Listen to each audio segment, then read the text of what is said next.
വറഹ്മത്തുള്ളാഹി തആല വബറകാതുഹു. ബിസ്മില്ലാഹ് വൽഹംദുലില്ലാഹ് വസ്സലാത്തു വസ്സലാമു അലാ അഷ്റഫി റസൂലില്ലാഹ് വഅലാ ആലിഹി വസഹ്ബിഹി അജ്മഈൻ. അമ്മാ ബഅദ്. ഏറ്റവും ബഹുമാനം നിറഞ്ഞ ഉസ്താദുമാർ, എൻ്റെ പ്രിയപ്പെട്ട വിദ്യാർത്ഥി സുഹൃത്തുക്കളെ, ഫറാസ്ദോ എന്ന പ്രൗഢഗംഭീരമായ ഈ വേദിയിൽ സ്വഹാബത്ത് കാണിച്ചു തന്ന റസൂൽ മാതൃകകൾ എന്ന വിഷയത്തെക്കുറിച്ച് അല്പം സംസാരിച്ച് ഞാൻ അവസാനിപ്പിക്കാം. നാഥൻ തൗഫീഖ് നൽകുമാറാകട്ടെ. ആമീൻ. നബി സല്ലല്ലാഹു അലൈഹി വസല്ലമ തങ്ങളോടൊപ്പം വിശ്വാസിയായിക്കൊണ്ട് ഒരു നിമിഷമെങ്കിലും ഒരുമിച്ച് കൂടുകയും മുസ്ലിമായി മരിക്കുകയും ചെയ്യുന്നവരെയാണ് സ്വഹാബികൾ എന്ന് വിശേഷിപ്പിക്കുന്നത്. മുത്തുനബി സല്ലല്ലാഹു അലൈഹി വസല്ലമ തങ്ങളുടെ ചര്യകൾ കൃത്യമായി പഠിക്കാനും അത് പകർത്താനും വിജ്ഞാനം നേടാനുമുള്ള എല്ലാ അവസരങ്ങളും അവർ ഉപയോഗപ്പെടുത്തി. പ്രവാചക സന്നിധിയിൽ കൂടുതൽ സമയം ചെലവഴിച്ച് മുത്തുനബിയെ അനുധാവനം ചെയ്യാൻ ഐഹിക ജീവിതത്തിലെ തിരക്കുകളൊന്നും അവർക്ക് തടസ്സമായില്ല. അവരുടെ രക്തത്തിലും മജ്ജയിലും മുത്തുനബി സല്ലല്ലാഹു അലൈഹി വസല്ലമ തങ്ങളോടുള്ള സ്നേഹാദരവുകൾ അലിഞ്ഞു ചേർന്നിരുന്നു.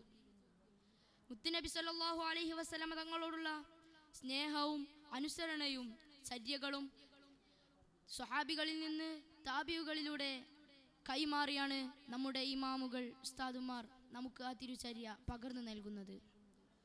പുത്തൻവാദികളായ മൗലവിമാർ പ്രവാചക സ്നേഹത്തെ ദുർവ്യാഖ്യാനിച്ചുകൊണ്ട് സാധാരണക്കാരെ തെറ്റിദ്ധരിപ്പിക്കാറുണ്ട്.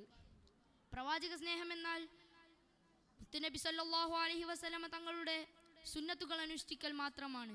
അല്ലാതെ മുത്തുനബി സല്ലല്ലാഹു അലൈഹി വസല്ലമ തങ്ങളെ അമിതമായി സ്നേഹിക്കലോ പുകഴ്ത്തലോ അല്ല എന്നാണ് അവരുടെ വാദം. എന്നാൽ നാം മാതൃകയാക്കുന്നത് സ്വഹാബത്തിനെയാണ്. നോക്കൂ നിങ്ങൾ, അബ്ദുല്ലാഹിബ്നു റവാഹ എന്ന സ്വഹാബി മദീന പള്ളിയിലേക്ക് വന്നുകൊണ്ടിരിക്കുകയായിരുന്നു. ആ സമയത്ത് ആദരവായ മുത്ത് മുഹമ്മദ് മുസ്തഫ സല്ലല്ലാഹു അലൈഹി വസല്ലമ തങ്ങൾ തൻ്റെ അനുജന്മാരുടെ മുമ്പിൽ പ്രസംഗിച്ചു കൊണ്ടിരിക്കുകയായിരുന്നു. ആ സമയത്ത് മുത്തുനബി സല്ലല്ലാഹു അലൈഹി വസല്ലമ തങ്ങൾ സദസ്സിലുണ്ടായിരുന്ന ആരോടോ ഇജ്ലിസു, ഇരിക്കൂ എന്നാവശ്യപ്പെട്ടു. ഇത് കേട്ട് മദീന പള്ളിയിലേക്ക് വരികയായിരുന്ന അബ്ദുല്ലാഹിബ്നു റവാഹ എന്ന സ്വഹാബി ആ വഴിയിലിരുന്നു. മുത്തുനബി സല്ലല്ലാഹു അലൈഹി വസല്ലമ തങ്ങളുടെ പ്രസംഗം ആ വഴിയിലിരുന്നാണ് അബ്ദുല്ലാഹിബ്നു റവാഹ തങ്ങൾ കേട്ടത്. മുത്തുനബി സല്ലല്ലാഹു അലൈഹി വസല്ലമ തങ്ങളുടെ സംസാരത്തിന് ശേഷം അബ്ദുല്ലാഹിബ്നു റവാഹ തങ്ങൾ പള്ളിയിലേക്ക് കയറി ചെല്ലുകയും വിഷയമറിഞ്ഞപ്പോൾ മുത്തുനബി സല്ലല്ലാഹു അലൈഹി വസല്ലമ തങ്ങൾ അബ്ദുല്ലാഹിബ്നു റവാഹ റളിയല്ലാഹു അൻഹുവിന് വേണ്ടി പ്രാർത്ഥിച്ചു. അള്ളാഹു താങ്കൾക്ക് അള്ളാഹുവിനെയും റസൂലിനെയും വഴിപ്പെടുന്നതിലും അനുസരിക്കുന്നതിലുമുള്ള ആഗ്രഹം വർദ്ധിപ്പിച്ചു തരട്ടെ. ആമീൻ.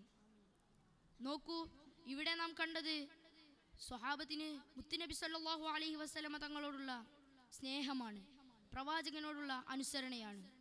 നമുക്കുള്ള മാതൃക മുത്തുനബി സല്ലല്ലാഹു അലൈഹി വസല്ലമ തങ്ങൾ തന്നെ പറയുന്നു, അസ്ഹാബിക്കൻ നുജൂമു ഫബിഅയ്യിഹിം ഇഖ്തദൈതും ഇഹ്തദൈതും.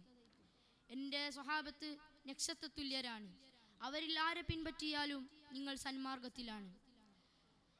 നമുക്ക് നബി സല്ലല്ലാഹു അലൈഹി വസല്ലമ തങ്ങളുടെ തിരുചര്യകളും പ്രവാചക സ്നേഹവും നമ്മിലേക്ക് എത്തിച്ചു തന്നത് സ്വഹാബികളാണ്. അവരാണ് നമ്മുടെ മാതൃക. സ്വഹാബത്ത് ചെയ്തത് ദീനിൽ തെളിവല്ല എന്ന് പറയുന്നവരാണ് ഇവിടുത്തെ വഹാബികളും മൗലവിമാരും. ഇത്രയും പറഞ്ഞ് ഞാൻ എൻ്റെ പ്രസംഗം അവസാനിപ്പിക്കുന്നു. വാഖിറു ദഅവാനാ അൽഹംദുലില്ലാഹി റബ്ബിൽ ആലമീൻ. അസ്സലാമു അലൈക്കും.